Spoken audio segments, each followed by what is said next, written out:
It is Jesse with Vital Psyche. Hello, everybody.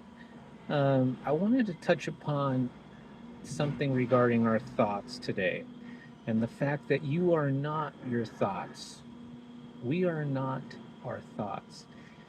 It may seem pretty simple, and it really is simple, but that doesn't mean that it's not important because a lot of us do identify ourselves with our thoughts all the time. It's easy to do that. And sorry about the noise back there. But we we do often identify with our thoughts.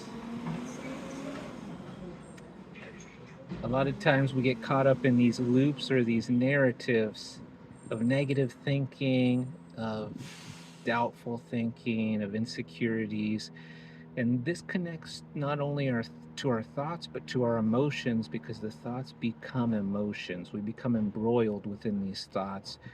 We get tangled up in these thoughts and these narratives, really. There are narratives that go on in our mind, and sometimes these narratives go on in our mind constantly. They're on repeat in our mind. We need to take ownership and realize what's going on in our minds, and that basically boils down to awareness of our thoughts. Thinking, or just noticing our thoughts, I should say.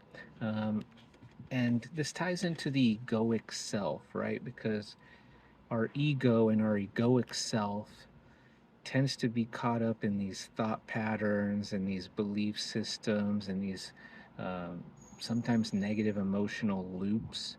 You know, we're concerned about things, we're worried about things, anxious about what may happen, still worried about or clinging to things that did happen. And essentially we're getting away from the moment and really I believe getting away from who we really are when we're caught up in the egoic self. Now there is a place for the egoic self. It's a part of our survival. It's a part of who we are.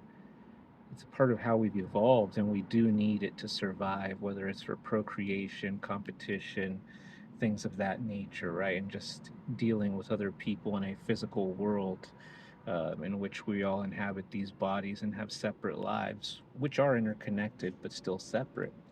Um, so the egoic self is is caught up in these thought patterns that we have often, in these emotional loops that we experience, sometimes pretty negative emotional loops.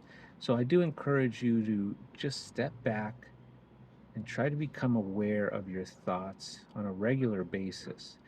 Now, one way you can do this, and you may have heard this before, is just to become the observer of your thoughts and not necessarily be uh, think that you are that thought, right? So we may have a negative thought and we automatically feel bad because we think that's us or that is how we are. But in essence, that thought is more like a cloud passing through us, through the sky of our mind. So become the observer of your thoughts. Becoming the observer of your thoughts and just becoming aware of your thoughts is going to do a lot for you, as it's done a lot for me.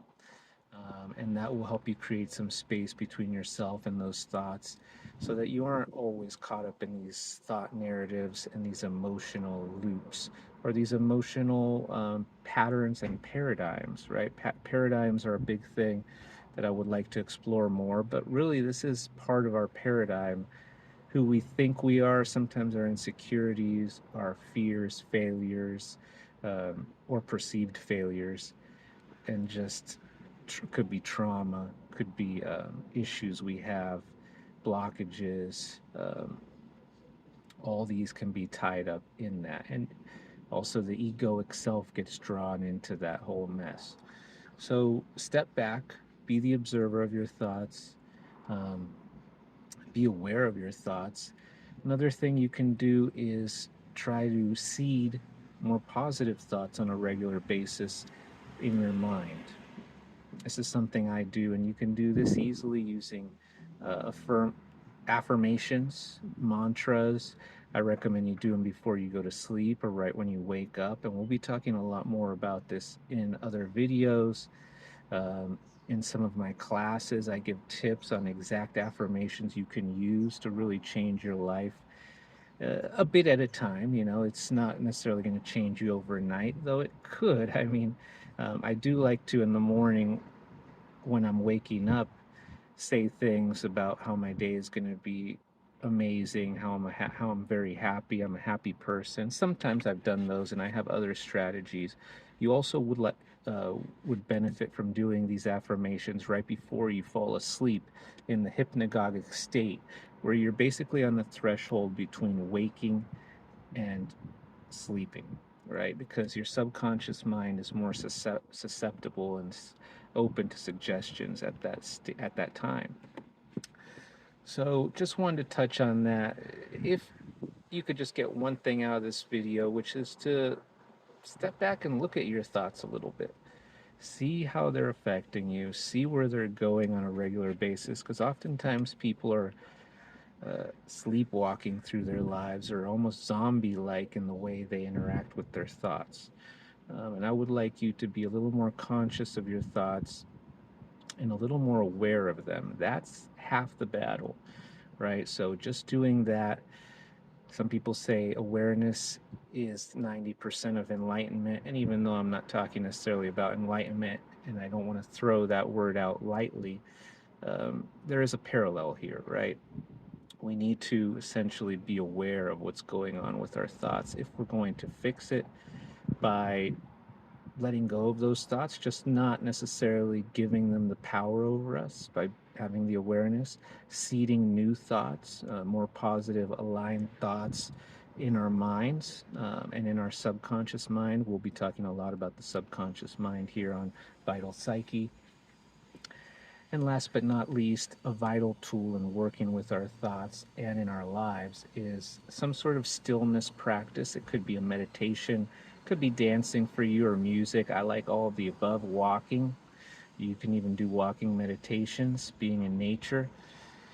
And this will help you develop a more healthy relationship with your thoughts and with the moment because really it does this is all about being in the moment in a way, right? Because often our thoughts are taking us out of the moment.